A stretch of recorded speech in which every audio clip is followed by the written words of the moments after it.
ಮೃತ ಅನೂಪ್ ಅವರ ಸಹೋದರ ಸಂಬಂಧಿ ಶಿವರಾಮ್ ಅಮೀನವರು ನಮ್ಮ ಜೊತೆಗಿದ್ದಾರೆ. ಭಾಳ ಬೇಸರದ ವಿಷಯ ಯಾವಾಗ ಗೊತ್ತಾಯಿತು? ಈಗ ಏನು ಮಾಹಿತಿ ಇದೆ ತಮಗೆ ಈ ಘಟನೆ ಬಗ್ಗೆ? ಈ ಬೆಳಿಗ್ಗೆ ಗೊತ್ತಾಯ್ತು. ಬೆಳಿಗ್ಗೆ 5 ಗಂಟೆಗೆ ನಮ್ಮ ಭಾವ ಫೋನ್ ಮಾಡಿದರು.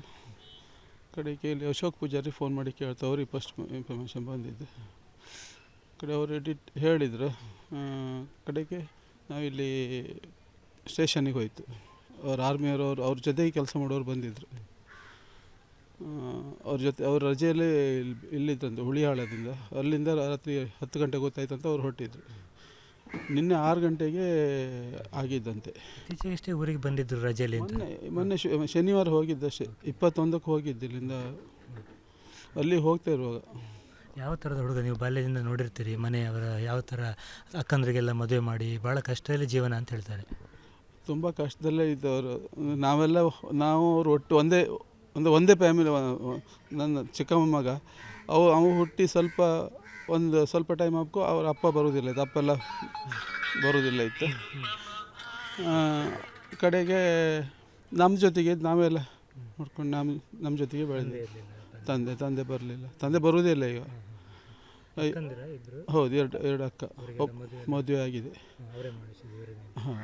ಇವರಿಗೆ ಸೇನೆಗೆ ಹೋಗಬೇಕು ಅಂತ ಯಾರು ಉಮೇದು? ಅಂದರೆ ಹೇಗೆ? ಭಾಳ ಕಮ್ಮಿ ಅಲ್ಲ ಈ ಭಾಗದಿಂದೆಲ್ಲ ಸೇನೆಗೆ ಸೇರ್ಪಡೆ ಆಗೋದು? ಯಾವ ಥರದ ಹುಡುಗ? ಅವರು ಇಲ್ಲಿ ವಿವೇಕದಲ್ಲಿ ಓದಿದ್ದು. ಅಲ್ಲಿ ಎನ್ ಸಿ ಸಿಯಿಂದ. ಮತ್ತು ಇದು ಇಲ್ಲಿ ಅಟ್ಯಾಕ್ ಆಯ್ತಲ್ಲ ಬಾಂಬೆಯಲ್ಲಿ, ತಾಜ್. ಆ ಟೈಮಲ್ಲಿ ಸ್ವಲ್ಪ ಇಂಟ್ರೆಸ್ಟ್ ಪಟ್ಟು ಹೋಗಿದ್ದು. ಮೊದಲಿಂದನೂ ಸ್ಕೂಲಲ್ಲಿ ಇರುವಾಗಲೂ ನಾವೆಲ್ಲ ಒಂದೇ ಕ್ಲಾಸ್ಮೇಟ್ ಅವರಲ್ಲ, ಅದೊಂದು ಆಸೆ. ಆರ್ಮಿ ಸೇರಿ ನಾವು ಒಂದು ದೇಶ ಸೇವೆ ಮಾಡಬೇಕಂತ ತುಂಬ ಆಸೆ. ಆ ಒಂದು ಗ್ರಜ್ಜಲ್ಲೇ ಅವರು ಕಷ್ಟಪಟ್ಟು ಓದಿ ಈ ರೀತಿ ಒಂದು ಹುದ್ದೆಯಲ್ಲಿ ಬಂದಿದ್ದವರು. ತಾಜ್ ಅಟ್ಯಾಕ್ ಆದಾಗೆಲ್ಲ ಭಾಳ ಇದಾಗಿತ್ತು, ತುಂಬ ಕ್ರೇಜ್ ಇತ್ತು ಅವರಿಗೆ. ನಾನು ದೇಶ ಸೇವೆ ಮಾಡಬೇಕಂತ ತುಂಬ ಕ್ರೇಜ್. ನಮ್ಮ ಕ್ಲಾಸಲ್ಲಿ ಯಾರಿಗೂ ಇರಲಿಲ್ಲ. ಈಗ ಏನು ಮಾಹಿತಿ ಇದೆ? ಯಾವಾಗ ತರ್ತಾರೆ ಏನು? ಅಥವಾ ಏನು ಅಪ್ಡೇಟ್ ಇದೆ ಅದರ ಬಗ್ಗೆ? ಇವಾಗ ಅಂದರೆ ಅಲ್ಲಿ ಶರೀರ ಅಲ್ಲಿಂದ ಗೌರವ ಎಲ್ಲ ಏನೇನು ಮಾಡಬೇಕು ಅದೆಲ್ಲ ಮಾಡಿ ಆಮೇಲೆ ಮತ್ತೆ ಎಲ್ಲಿ ಫ್ಲೈಟಲ್ಲಿ ಬರುವಂಥ ವ್ಯವಸ್ಥೆ ಮಾಡಿತ್ತು ಇವಾಗ ಮಂಗಳೂರವರಿಗೆ. ಮಂಗಳೂರಿಂದ ಇಲ್ಲಿಗೆ ಯಾವಾಗ ಬರುತ್ತೆ ಅಂತ ಸರಿಯಾಗಿ ಗೊತ್ತಿಲ್ಲ ಇನ್ನು. ಹೇಗೆ ಅವರ ಮನೆ ಪರಿಸ್ಥಿತಿ ಎಲ್ಲ? ನೀವು ಯಾರೆಲ್ಲ ಇದ್ದಾರೆ, ಏನು ಕತೆ? ಅವ್ರ ಮನೆ ಪರಿಸ್ಥಿತಿ ಅಂದರೆ ದೊಡ್ಡಮ್ಮ ತಾಯಿ ಎಲ್ಲ ಇದ್ದರು. ಅವ್ರ ಪತ್ನಿನೂ ಬರಬೇಕಷ್ಟೇ. ಅವ್ರಿಗೆ ಮಾಹಿತಿ ಕೊಟ್ಟಿದ್ವಿ, ಬರ್ತಾರೆ. ಇವಾಗ ಯಾರನ್ನೂ ಸಮಾಧಾನ ಮಾಡಬೇಕಂತ ಪರಿಸ್ಥಿತಿಯಲ್ಲಿ ಇಲ್ಲ. ಈಗ ಯಾರನ್ನೂ ಸಮಾಧಾನ ಮಾಡಬೇಕು ಬಿಡೋದಂತ ಗೊತ್ತಿಲ್ಲ. ಇದು ಮನೆಗಲ್ಲ, ಇಡೀ ಊರಿಗೆ ತುಂಬಲಾರದ ನಷ್ಟ ಆಯ್ತು ಇವಾಗ. ಎಲ್ಲ ಒಟ್ಟಿಗೆ ಬೆಳೆದಿದ್ದು. ಅವರು ಇಡೀ ಊರಿಗೆ ಒಂದು ಬೇಕಾಗುವಂಥ ವ್ಯಕ್ತಿಯಾಗಿದ್ದರು. ಯಾರ ಜೊತೆನೂ ಗಲಾಟೆ ಆಗಲಿ, ಏನೂ ಒಂದು ದುಶ್ಮನಿ ಏನೂ ಇಲ್ಲ ಅವ್ರದ್ದು. ರಜೆಗೆ ಬಂದಾಗ ಏನು ಮೊನ್ನೆ ಯಾವ ಥರ ಇದ್ದರು ಅವರು? ವರ್ಷಂಪ್ರತಿ ರಜೆ ಬರೋಗಂತ ತುಂಬ ಖುಷಿ. ಅಂದರೆ ಇವಾಗ ತಾಯಿಯಲ್ಲಿದ್ದರೆ ಅಣ್ಣ, ಪತ್ನಿ, ಮಗು, 1 ವರ್ಷದ ಮಗು.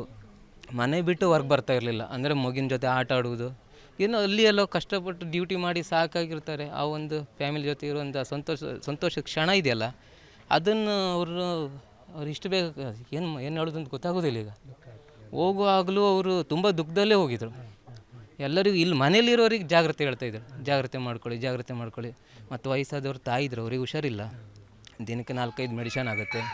ಅವ್ರಿಗೆ ಜಾಗೃತಿ ಅದನ್ನೆಲ್ಲ ಸರಿಪಡಿಸಿ ಎಲ್ಲ ಹಾಸ್ಪಿಟ್ಲಿಗೆಲ್ಲ ಹೋಗಿ ಮೆಡಿಷನ್ ಎಲ್ಲ ತಂದು ಕೊಟ್ಟು ಎಲ್ಲ ಮನೆ ಜವಾಬ್ದಾರಿ ಏನೇನು ಮಾಡಬೇಕು ಅದನ್ನೆಲ್ಲ ಕಟ್ಟುನಿಟ್ಟಾಗಿ ಎಲ್ಲ ರೆಡಿ ಮಾಡಿ ಆಮೇಲೆ ಹೋಗ್ತಾಯಿದ್ರು.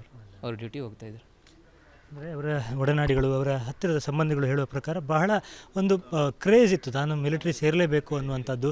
ಯಾವಾಗ ತಾಜ್ ಅಟ್ಯಾಕ್ ಆಗುತ್ತೆ ಅದರಿಂದ ಅವರು ಒಂದು ರೀತಿ ಆತಂಕ ಆಗಿತ್ತು ಅವರಿಗೆ. ಆ ಘಟನೆಯನ್ನು ನೋಡಿ ಅದೇ ಒಂದು ಪ್ರೇರಣೆಯಾಗಿ ತೆಗೆದುಕೊಂಡು ತನ್ನ NCC ದಿನಗಳು, ಶಾಲೆಯಲ್ಲಿ ಕಲಿಯುವಾಗಿನ NCC ದಿನಗಳೇ ಅವರಿಗೆ ಸೈನ್ಯ ಸೇರೋದಕ್ಕೆ ಪ್ರೇರಣೆ ಆಗಿತ್ತು ಅನ್ನುವಂಥ ಮಾತನ್ನು ಹೇಳ್ತಾರೆ. ಬೀಜಾಡಿಯಲ್ಲಿರುವ ಅವರ ಮನೆ ಪರಿಸ್ಥಿತಿಯನ್ನು ನಾವೀಗ ನೋಡ್ಬೋದು. ಅವರೇ ಕಟ್ಟಿಸಿದಂಥ ಮನೆ.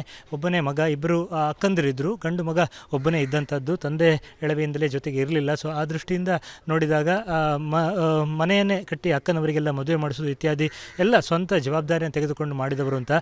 ಕುಂದಾಪುರದ ಕಡಲ ತೀರದಲ್ಲಿ ಇರುವಂಥ ಮನೆ ಬೀಜಾಡಿ ಅನ್ನುವಂಥದ್ದು ಕುಂದಾಪುರದ ಕಡಲ ತೀರ ಪ್ರದೇಶದಲ್ಲಿ ಇರುವಂಥ ಒಂದು ಪ್ರದೇಶ.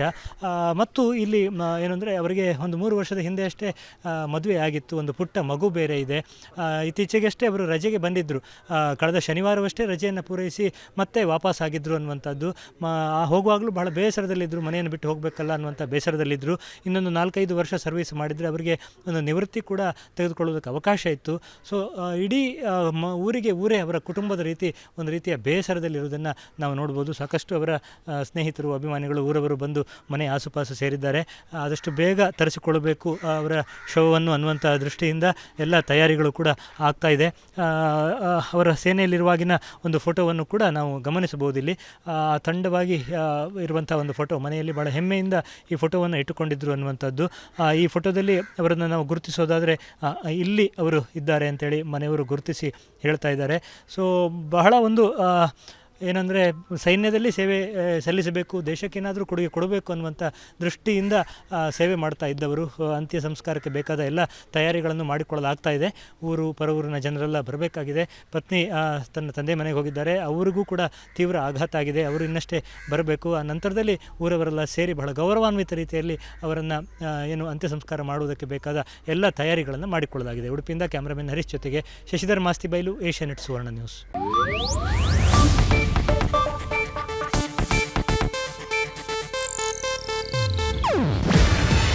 ಇದು ಏಷ್ಯಾನೆಟ್ ನ್ಯೂಸ್ ನೆಟ್ವರ್ಕ್ ಪ್ರಸ್ತುತಿ. ನೀವು ನೋಡ್ತಿದ್ದೀರಾ ಏಷ್ಯಾನೆಟ್ ಸುವರ್ಣ ನ್ಯೂಸ್.